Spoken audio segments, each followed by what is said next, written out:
O Senhor esteja convosco. Proclamação do Evangelho de Jesus Cristo, segundo Mateus.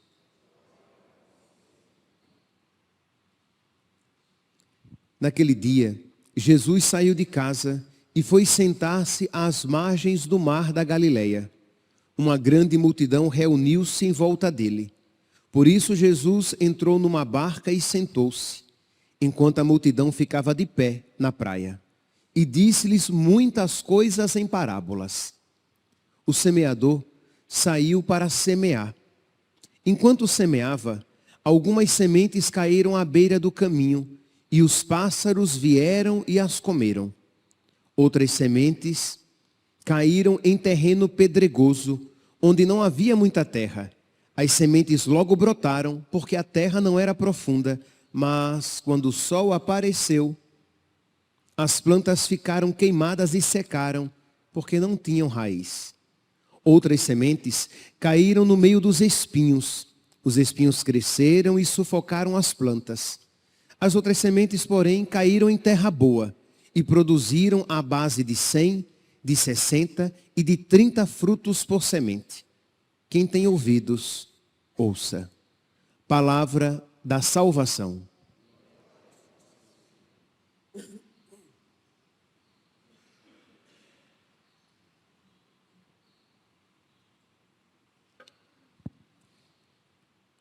Caríssimos irmãos e irmãs, vamos fazer uma relação entre a primeira leitura de hoje, retirada do livro do Êxodo,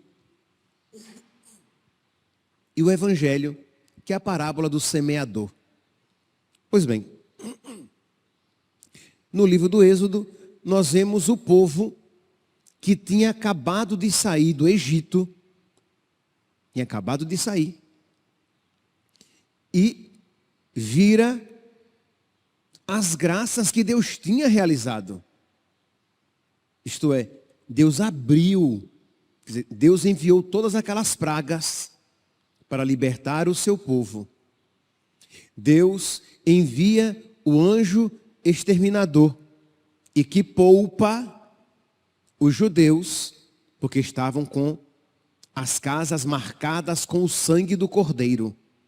Aquelas casas foram poupadas. Saíram às pressas do Egito, até mesmo com o beneplácito do faraó e do povo. Vai embora, pode ir mesmo. Atravessam o Mar Vermelho. Quer dizer, eles viram muitos sinais. Mas, diz aqui a palavra, que eles, na primeira dificuldade que eles começam a experimentar, eles começam a murmurar. Diz aqui no versículo 9, Êxodo capítulo 16, versículo 9. E Moisés disse a Arão: dize a toda a comunidade dos filhos de Israel: apresentai-vos diante do Senhor, pois ele ouviu a vossa murmuração. Pois bem, no versículo 12, nós iremos ouvir novamente Deus dizendo: eu ouvi as murmurações dos filhos de Israel. O povo reclamando. O povo, não obstante todos aqueles sinais, eles se entregam à murmuração na primeira dificuldade. E por que, meus irmãos? Por que que isso acontece? E é claro, né, que cada um agora já comece de alguma maneira a aplicar a si. E a se perguntar: por que é que eu murmuro também quando a provação bate a porta da minha vida? Vamos agora tomar a parábola do semeador no evangelho de hoje. A parábola segura aqui a pergunta: por que é que nós murmuramos? Vamos agora para o evangelho. A parábola apresenta 3 tipos de terreno. Aquele terreno que mal a semente cai e as árvores e as aves do céu levam. O terreno que é pedregoso, que logo germina, porque a terra é rasa, mas seca, porque não tem raízes. E o terceiro terreno, que é aquele cheio de espinhos. Ela até tem alguma raiz, mas os espinhos cresceram juntamente e a sufocaram. Quem são esses terrenos, essas almas? O primeiro terreno, a primeira alma, meus santos, é aquela pessoa que ela não compreende a palavra de Deus. Isto é, ela não tem uma ligação com Deus que a faça compreender a palavra. Existe aqui uma dureza de coração. Isto é, dentre aqueles que saíram do Egito, não tenhamos dúvidas que existiam aqueles que foram porque estava todo mundo indo, né? Ele era judeu, os judeus estavam saindo do Egito, mas eles não compartilhavam daqueles ideais. Mas estavam indo, estavam sendo arrastados pelo bando, sem compreender. Nós poderíamos dizer, eram judeus bem mundanizados, bem habituados aos costumes dos egípcios. Mas eles foram. Não eram homens e mulheres judeus de verdade. Assim como existem aqueles homens e mulheres que se dizem católicos, mas que não são de fato. De modo que as graças que Deus concede, a palavra que Deus lhes dirige, as aves do céu, isto é, o mundo arranca-lhes, antes sequer que elas comecem a germinar. Porque é uma palavra que não lhes comunica coisa alguma, devido ao fechamento do seu coração. O segundo terreno é aquele que caiu em terra rasa, terreno pedregoso, que germinou logo, mas na primeira dificuldade, quando o sol nasceu, secou. Isto é, eram aqueles judeus que até se alegraram: nossa, nós seremos libertos. O Senhor vai nos libertar de verdade. Eles viram aqueles sinais, eles viram as pragas do Egito, e eles ficaram muito felizes. E quando o povo saiu, eles saíram também. Mas na primeira dificuldade do deserto, começaram a se lamentar. Começaram a murmurar. Nós éramos muito mais felizes lá no Egito do que nesta terra, neste deserto, com este alimento miserável. Era assim que eles diziam, que eles começaram a chamar o maná de alimento miserável. Já estamos com nojo desse alimento miserável. Só que aquele alimento miserável era a graça de Deus. Foi o presente de Deus para eles, para que eles não morressem no deserto. Mas eles não tinham raiz, eles não tinham profundidade. E na primeira dificuldade, começaram a murmurar. O terceiro terreno é aquele que foi sufocado pelos espinhos, isto é, com muitos apegos, com muitas preocupações. É essa a interpretação que a palavra de Deus dá ao terceiro terreno. Os espinhos são as várias preocupações, os vários interesses, juntamente com os interesses de Deus. Não tenhamos dúvidas que dentro daquele povo que saiu do Egito, não eram todos miseráveis. Alguém poderia ter algum ganho no Egito. Um trabalho diferente, algum pequeno comércio que ele pudesse ter com outras pessoas no Egito, um apego, né? Algum afeto com alguma egípcia ou alguma outra estrangeira que ali vivesse. E quando ele sai do Egito, ele teve que renunciar. Ele teve que perder. Ele perdeu algo por causa de Deus. E quando a ficha começou a cair, que para sair do Egito, para ser livre, ele precisou perder alguma coisa, a tristeza começou a se instalar no seu coração. Então este povo que saiu do Egito, neste povo nós podemos encontrar estes 3 tipos de terreno. Por quê? Porque infelizmente nós podemos encontrar esses 3 tipos de terreno aqui nesta Assembleia. Infelizmente. Espero que não, espero que essa minha ênfase toda seja apenas um recurso retórico que eu não encontre aqui. O primeiro terreno que nem sequer compreende a palavra de Deus. Que o padre fala uma coisa e a pessoa ouve e as aves já levam, os demônios já levam. Você nem sequer acolhe aquela palavra para meditá-la. Você daqui a pouco vai sair da igreja e se alguém lhe perguntar quais foram as leituras e sobre o que o padre falou, você vai dizer alguma coisa sobre Deus. Ah, nossa, ainda bem, né? Ainda bem que foi alguma coisa sobre Deus. Entende? Quer dizer, os demônios espalhados pelos ares, como diz São Paulo, arrancam, levam. Você não guarda, você não medita, você não aprofunda. Outros ouvem a palavra e até que se motivam. Nossa, é isso. Mas quando voltam para casa e se defrontam, voltam para o trabalho e se defrontam, voltam para a vida e se defrontam com os problemas reais da sua existência,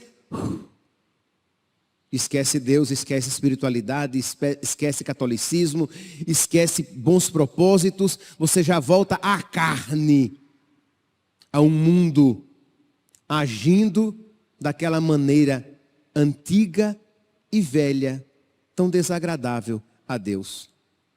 Ou está até aqui, mas está aqui com um pensamento em Deus e com um pensamento em tantas outras coisas que você não consegue de verdade focar o seu coração no único necessário.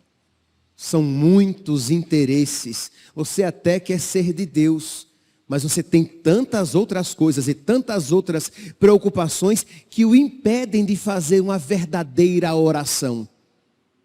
Como rezar se você não se aquieta, mas só se inquieta? Como rezar, como acolher a palavra de Deus? Como receber o corpo de Cristo e se entreter com Ele no seu coração? E mergulhar em Deus, se aprofundar em Deus, se você está também ocupado com tantas outras coisas. Meus irmãos, precisamos aprofundar a nossa fé. E precisamos voltar os nossos olhos e o nosso coração para Deus. Por quê? Porque no mundo tereis tribulações. Se nós não estivermos fincados em Deus e os olhos e o coração voltados para Deus, nós não iremos resistir nas tribulações que nos visitarão aqui e acolá. Hoje e amanhã e depois de amanhã. No mundo tereis tribulações. Precisamos ouvir a palavra de Deus. Precisamos receber o sacramento, o corpo, sangue, alma e divindade de nosso Senhor Jesus Cristo. Ele é o verdadeiro pão do céu. Versículo 4 diz aqui, né? Nosso Senhor diz: eu farei chover para vós o pão do céu. Era uma graça, sem dúvida. Mas este pão do céu era o pão do alto, que vinha lá de cima em forma de orvalho e depois se cristalizava como pão. Mas não era o pão do céu no sentido mais forte que esta palavra pode significar. O pão divino, o pão de Deus, que é Deus mesmo. Mas se você ouve a palavra, recebe o sacramento, mas não medita nessas realidades, você não reza. Porque você ouve a palavra, você recebe o sacramento e você pé na estrada. Você ouve a palavra, recebe o sacramento e vão para a vida. Isto é, você não aprofunda. Você não cria raízes. Você não reza, não volta o seu olhar e o seu coração para Deus. E aquilo não se robustece na sua alma. De modo que, quando a dificuldade se lhe apresentar, e se apresentará, quando a dificuldade bater na porta da sua existência, o que é que vai acontecer na sua alma? Isto é, sensação de abandono, de distância de Deus. E digo isso, meus santos, porque todos nós somos tentados a isso, tá? Todos nós. Quando estamos sofrendo, se nós não estivermos enraizados em Deus e com os olhos e o coração voltados para Ele, quando o sofrimento vier, virá a sensação de abandono, de tristeza. Nós iremos nos esquecer das graças por Ele a nós concedidas. Nós iremos esquecer, como o povo tinha esquecido, todas as pragas que Deus tinha feito contra os egípcios. E eles se esqueceram. Como eles se esqueceram? Como você se esquece também. Você vai se esquecer das graças de Deus na sua vida. A sua visão vai ficar turva. Você não vai ver sentido nas coisas. Você não vai ter esperança. Porque as coisas estão meio embaçadas. Seu coração agitado, a cegueira espiritual vai de fato se instalar. Isto é, você não vai ver o sentido daquele sofrimento, a providência, a ação de Deus naqueles acontecimentos. Você só verá e só sentirá dor, abandono, não sentido, sem sentido para nada. E aí, a cereja do bolo será a ingratidão. No povo de Israel, este alimento miserável, na nossa alma, o pecado e o esfriamento na fé. Peçamos, meus santos, que Deus misericordiosamente nos conceda a graça de nós, em meio às dificuldades da nossa vida, fazermos dessas dificuldades uma ocasião providencial, para que nós nos aprofundemos na fé, para que nós voltemos os nossos olhos e coração para Deus e possamos dizer: benditas provações. Foi bondade de Deus. Benditas provações, pois me fizeram crescer no seu amor. Benditas provações, pois foram ocasião para que eu me aprofundasse na minha entrega e na minha confiança em nosso Senhor. Benditas provações que me configuraram mais profundamente a Jesus Cristo e a Jesus Cristo crucificado. Aí sim, a palavra se encarna na sua vida. Aí sim, o sacramento faz comunhão com a sua vida. Existe uma comunhão verdadeira. Termino, meus santos, a homilia de hoje com a frase de um monge do deserto. Uma frase forte, fortíssima, mas para que nos chacoalhem, para que nos balancem. Ele dizia assim: os idiotas suplicam a misericórdia de Deus e não a reconhecem quando ela lhes visita. Não poucas vezes, meus santos, as dificuldades que Deus permite são a visita de Deus para levar a nossa alma a um estado de maior santidade, de maior perfeição. Louvado seja nosso Senhor Jesus Cristo. Para sempre seja louvado.